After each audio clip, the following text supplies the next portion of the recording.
también saludar a un gran amigo de este espacio y alguien que nos tiene que dar claridad en este tipo de circunstancias judiciales. Saludo con muchísimo gusto al constitucionalista y al jurista, al doctor Isaac de Paz, quien todos los viernes está aquí con nosotros para pues hablar de lo que está pasando con ese poder judicial, para explicarnos cómo es que podemos contrarrestar la injusticia. Querido doctor, ¿cómo te va? Bienvenido a Sin Censura. ¿Qué tal, Toñito? ¿Qué tal a toda la audiencia de Sin Censura? Buen día. ¿Cómo les va? Pues aquí listos, esperando siempre esta sección que le gusta mucho a la gente. La gente siempre busca escucharte mucho, querido doctor, por la claridad que das en este tipo de circunstancias. Hoy se da el quinto informe de gobierno del presidente López Obrador, el cual estará comenzando pues en cuestión de media hora, de unos 28 minutos, estará comenzando el quinto informe de gobierno del presidente López Obrador desde Campeche, donde tenemos a nuestro queridísimo Vicente Serrano y con quien nos estaremos enlazando en unos momentos más, ahí en Campeche, pero se da este quinto informe, se da esta llegada del sexenio en medio de una serie de amparos, de golpeteos, de circunstancias muy, muy adversas provocadas por el eterno Poder Judicial mexicano. Y digo eterno porque siempre ha sido así, siempre hemos pues exhibido o visto la cantidad de irregularidades a su alrededor, y es una estrategia conocida de la ultraderecha el utilizar al Poder Judicial para contrarrestar los gobiernos democráticamente elegidos, específicamente cuando se trata de la izquierda del progreso. Hoy llega el presidente López Obrador a su quinto informe de gobierno, siendo bloqueado una y otra vez por la Suprema Corte de Justicia de la Nación en sus propuestas, en sus iniciativas de ley. Hoy el presidente llega incluso siendo sancionado por un tribunal electoral, siendo sancionado por jueces, siendo sancionado por ministros. Querido doctor, ¿qué nos puedes decir al respecto?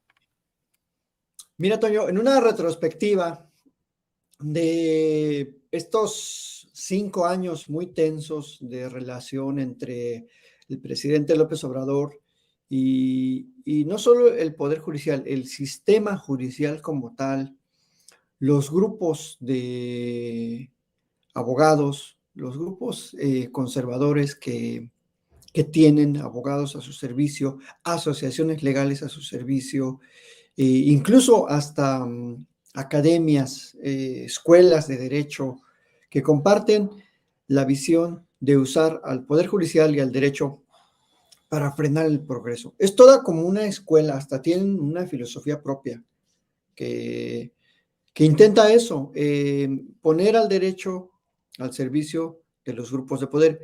Y es que, perdón que haga una revisión y un retroceso histórico, el Poder Judicial y en México, el derecho en sí mismo ha sido una herramienta de, por y para las élites.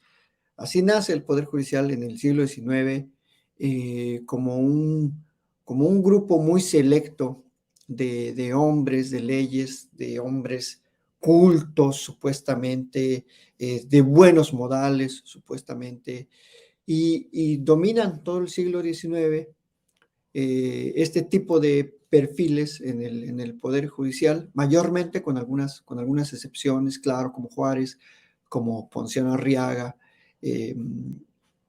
pero así evoluciona el Poder Judicial y sobre todo la Suprema Corte.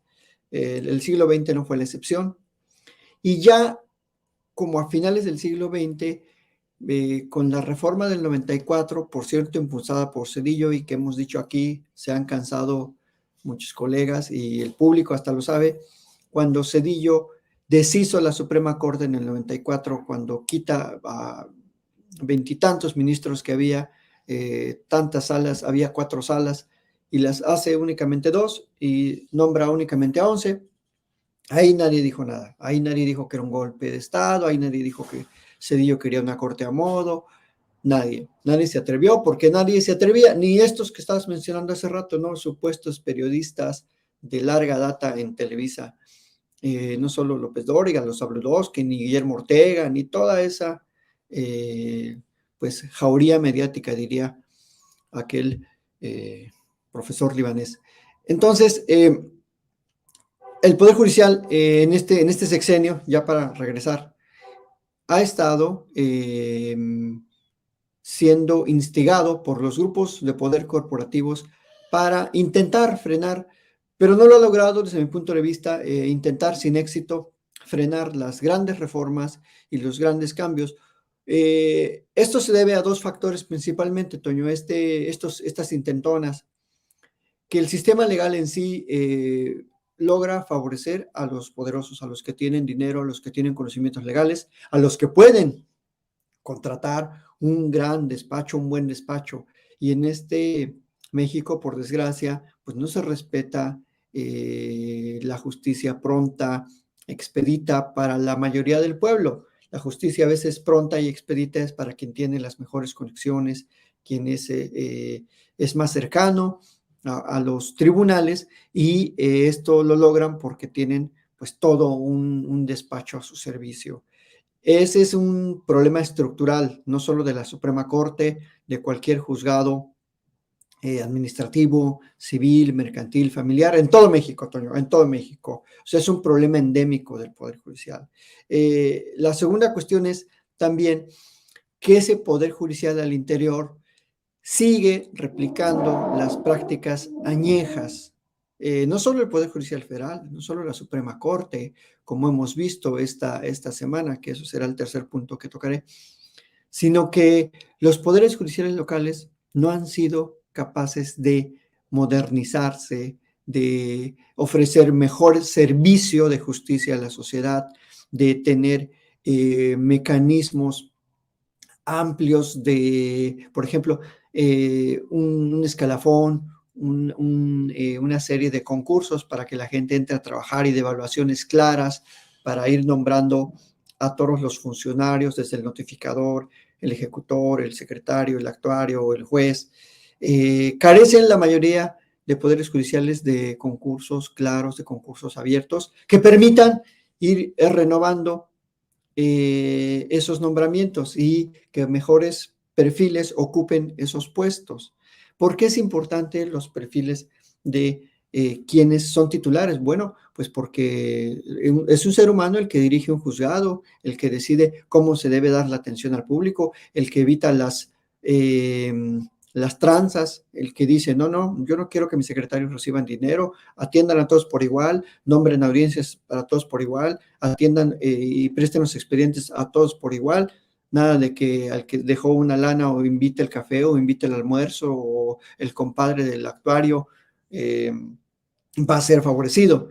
Y no han tenido ese tacto. Y también eso se debe al poco escrutinio social. En los medios no se habla de eso, no hay grandes análisis, ni siquiera a veces en la academia, ni siquiera hay estudios, salvo excepcionalmente sobre la crítica que se ha hecho al nepotismo del Poder Judicial Federal, que ya también se está intentando desterrar. Hay que reconocerlo, que se ha estado intentando desterrar el nepotismo. Ya no pueden trabajar familiares hasta el cuarto grado en los juzgados federales, incluso por circuitos ya también se está intentando desterrar. Pero es un poco tarde, no es demasiado tarde, pero es un poco tarde, ¿no? Porque ya pasaron muchos años de nepotismo. Y la tercera cuestión es que vimos esta semana las declaraciones de la ministra presidenta de la Corte, muy desafortunadas, anunciando casi una crisis constitucional, un golpe técnico de Estado instigado por ella. Es muy lamentable, esto no hubiera pasado con el ministro Saldívar. ¿Por qué? De entrada, porque un académico es un tipo más serio, es un tipo más sensato en cuanto a relación de diálogo con los poderes, y él, a pesar de las tensiones que de ambos lados recibía dentro del interior del Poder Judicial como de la oposición e incluso a veces desde la propia 4T, pues era siempre un ministro presidente que buscó un canal de diálogo directo, de diálogo franco con el Poder Ejecutivo y con otros poderes.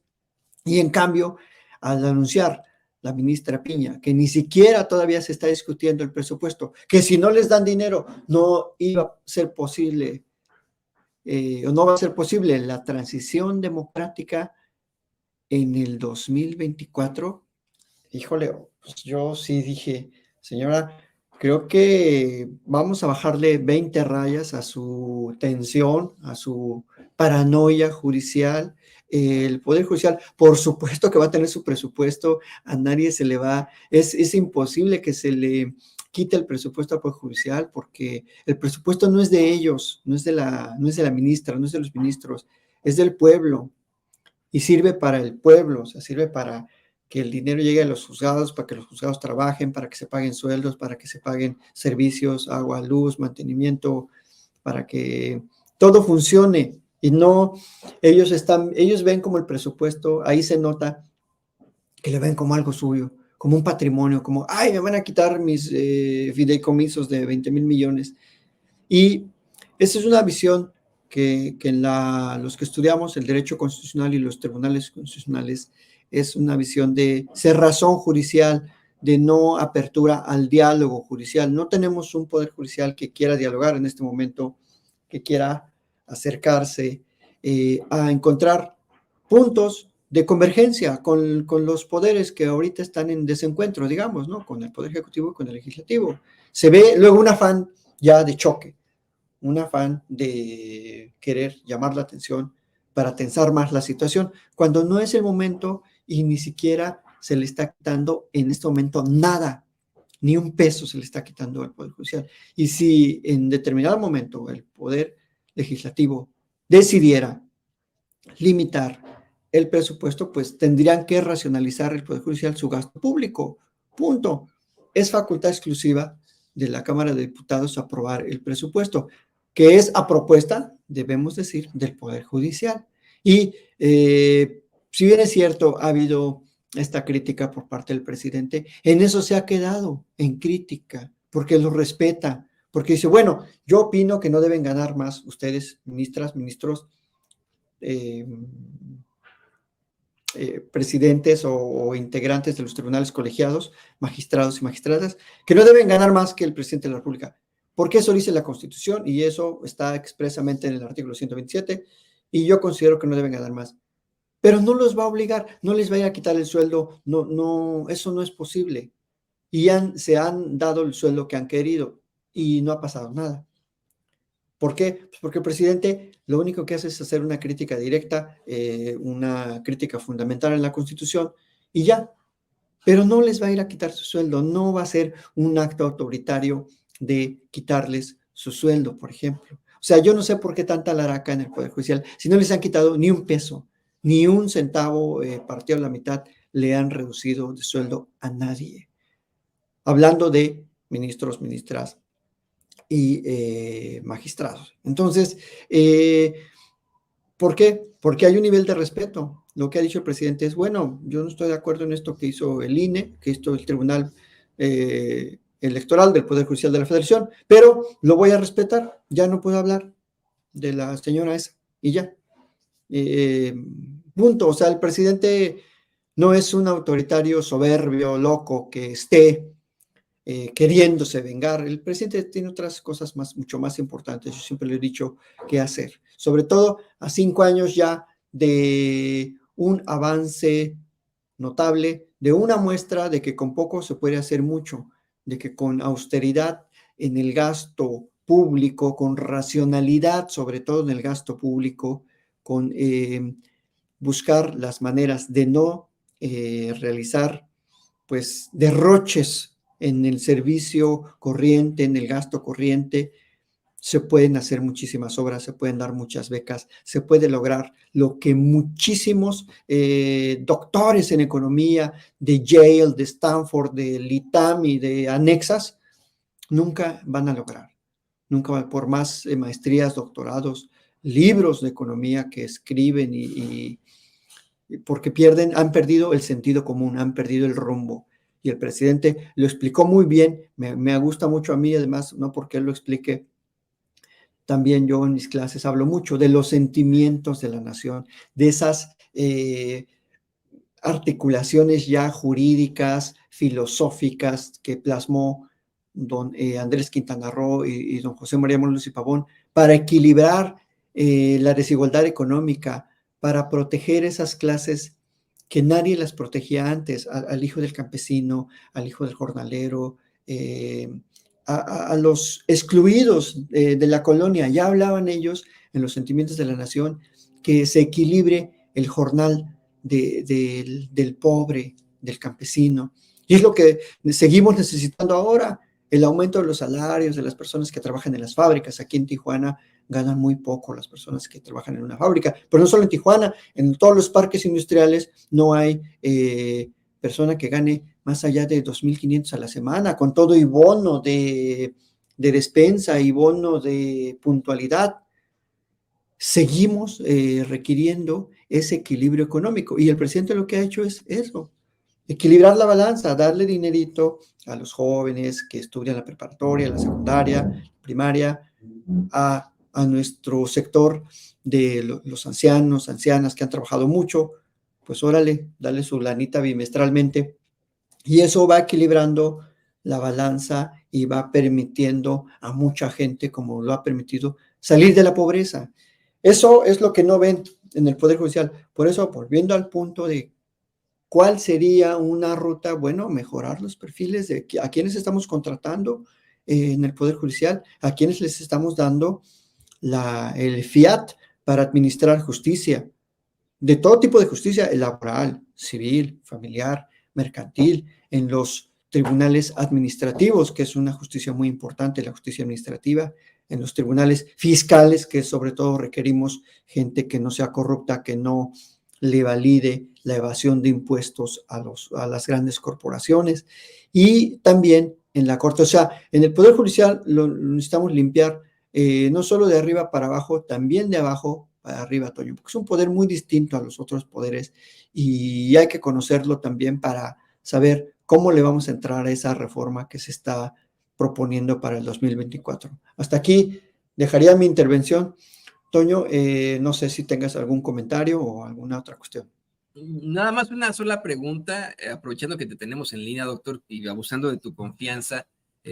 Hoy, y le pido al equipo que nos grabe, hoy se suscitó, bueno, desde ayer por la tarde y hoy es la nota de hoy, se suscita esta situación con Emilio Lozoya Austin.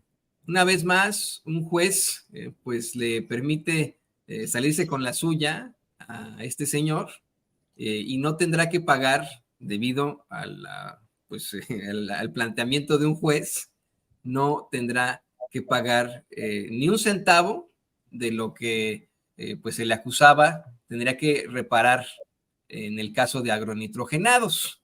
Déjame te digo, de hecho, el nombre de este personaje para que lo podamos compartir aquí con el público consentido. Resulta que el juez de control del Centro de Justicia Penal Federal en el Reclusorio Norte, Gerardo Alarcón López, suspende el proceso penal que tenía pues Emilio Lozoya Austin, exdirector de Pemex, de Enrique Peña Nieto, ex enlace internacional de la campaña de Enrique Peña Nieto, el priista Enrique Peña Nieto, suspende esto por precisamente el caso de agronitrogenados, no de Odebrecht, todavía está en la cárcel por el de Odebrecht, y no tendrá que pagar los 30 millones de dólares que el gobierno, que las autoridades le habían, pues vamos, exigido. ¿Qué nos puedes decir sobre este caso? Igual yo sé que estás muy ocupado, pero doctor, si quieres de manera breve no te preocupes, pero queremos saber tu opinión sobre esta circunstancia. Bueno, Toño, hay que aclarar que una suspensión de proceso puede darse por varias circunstancias, pero no es un eximiente de responsabilidad, a reserva de verificar los datos judiciales, pero una suspensión de proceso no implica que un imputado ya se libre de reparar el daño. La suspensión del proceso más bien se da cuando precisamente están en pláticas y hay propuestas a lo mejor para llegar a un convenio. Y si a lo mejor por el momento no tiene que pagar, porque el convenio puede ser que empiece a pagar en un mes, en 2 meses, en 6 meses, ciertas cantidades. La suspensión del proceso no implica, no sé, a reserva de leer la nota del Financiero, veo que es el Financiero y otros medios que la publican, que debemos decir, siempre publican esas notas como para darles la ventaja, la victoria en este tipo de casos tan mediáticos, no necesariamente implicaría el no pago, porque eso solo lo puede hacer la sentencia. O sea, tú te puedes librar de la responsabilidad penal que implica la reparación del daño en una sentencia, no en una suspensión de proceso a prueba. La suspensión puede ser por diversas razones, porque estén en pláticas, porque precisamente ofreció un acuerdo reparatorio, o porque así también lo solicitó la fiscalía. Hay delitos en los que tiene que estar de acuerdo la fiscalía. Él lo puede pedir, él puede pedir la suspensión del proceso, pero tiene que estar de acuerdo la fiscalía y tiene que ser aprobada la suspensión por un juez y se tiene que ofrecer un plan, porque la suspensión de proceso es un medio alterno al proceso, un medio, sí, medio alterno para solucionar el problema, que yo veo bien que existan medios alternos, pero no necesariamente implica que ya no va a pagar. Habrá que revisar, te digo, la nota con más calma, pero no, desde mi punto de vista, una suspensión de proceso no le garantiza a nadie que no pague. Otra cosa muy distinta sería un sobreseimiento, que quiere decir que ahí sí ya no hay manera de continuar con el proceso ya como que se cierra antes del dictado de sentencia, pero eso solo ocurre cuando pues se extingue el delito o se muere el imputado o hay alguien reconoce que cometió el delito y dice, no, él no fue, yo fui, ya acúsenme a mí. Entonces, no, ni hay sobreseimiento ni hay sentencia, por lo tanto, creo que no puede haber una eximiente del pago de los 30 millones de dólares de agronitrogenados. Él lo que está haciendo más bien, y eso sí es posible, porque el sistema, por desgracia, lo permite, son pues puras chicanas, ir retrasando el procedimiento, metiendo amparos, extendiendo lo más que pueda su juicio para no llegar a la sentencia y para ver si en el próximo sexenio puede arreglarse con quien dirija, en este caso, con la Consejería Jurídica de la Presidencia y a su vez con la Fiscalía. Eso es lo que está haciendo desde mi punto de vista. Por desgracia, trae un abogado que además creo que estamos pagando el público mexicano, porque el licenciado Ontiveros es un investigador de un instituto de investigaciones jurídicas de Chiapas y es supuestamente investigador de tiempo completo, pero creo que lo que está dedicando de tiempo completo es a la defensa de Lozoya. Así que ahí se los dejo como tip para que lo investiguen. Ahora sí, como dice el presidente, a los mirones profesionales. Es un tipo que tiene su despacho, propiamente todo el tiempo está en la Ciudad de México, pero cobra en el Instituto de Investigaciones Jurídicas de la Autónoma de Chiapas. Hay nada más, Toño, como primicia, y pues qué lamentable que este tipo de colegas que debemos de estar dedicados en cuerpo y alma a la universidad, a nuestra docencia, a nuestras clases, a nuestras investigaciones, andemos defendiendo gente además, pues de tiempo completo. Yo no digo que no podamos tener actividades profesionales fuera, pero pues un caso de estos, pues no, además está en la Ciudad de México, su asunto es como si yo de repente aparezco defendiendo a fulano sutano, siendo que trabajo para la Autónoma de Baja California. Es totalmente imposible desde mi punto de vista. Sí, Pero efectivamente. no, habrá que esperar, te digo, la lectura y ya veremos. Pues muchísimas gracias, Toño, por el espacio. A Vicente, pues felicidades por estar ahí atendiendo el primer informe, perdón, el quinto informe este 1 de septiembre, quise decir, del 2023, y pues muchas gracias a toda la audiencia, mi Toño. Tus redes sociales, querido doctor, por favor, y con también nuestro agradecimiento para ti por este comentario, esta claridad que nos das aquí en Sin Censura. Gracias, @Isaac de Paz en Twitter, por favor, @Isaac de Paz González, y así como está mi nombre en YouTube, Isaac de Paz González, para que le den un vistazo a todos mis videos que tengo ahí de análisis constitucionales. Son análisis explicativos, fundamentados, no son comentarios, son análisis propiamente jurídicos, para que el público los consulte, los vea, los comparta, por favor. Y pues muchísimas gracias, que tengan excelente viernes, inicio de mes, Toño. Gracias, querido. Gracias, querido doctor, el doctor Isaac de Paz, aquí en Sin Censura, gran constitucionalista y jurista